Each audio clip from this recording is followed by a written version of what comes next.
আমি আপনাদের সামনে একটি কথা উপস্থাপন করতে চাই। যেমন হাসিনা দিল্লিতে বসে শুধুমাত্র হাততালি দিচ্ছেন আর হাসছেন। কেন হাসছেন জানেন? কারণ এই গণঅভ্যুত্থানের আগে সবাই মিলে একই প্ল্যাটফর্মে মানে হাসিনার দিকে উদ্দেশ্য করে কথা বলেছেন। হাসিনাকে খুনি বলেছেন, হাসিনাকে ফ্যাসিস্ট বলেছেন, হাসিনাকে মানে বিভিন্ন কিছু বলে তাকে কিন্তু গণঅভ্যুত্থানে পরাজিত করে সে ভারতে মানে পালিয়ে গেছেন।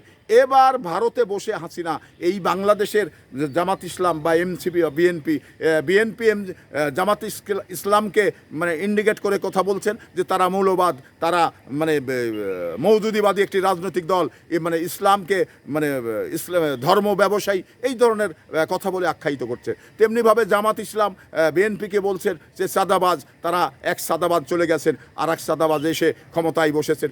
এই ধরনের একে অপরে আক্রমণাত্মক কথা বলছেন। তো এ দেখে মানে যেমন এনসিপি বিএনপিকে আক্রমণ করে কথা বলছেন, তো এ দেখে মানে আওয়ামী লীগের নেত্রী, আওয়ামী লীগের জনগণ মানে হাততালি দিচ্ছেন আর হাসছেন। কেন হাসছেন জানেন?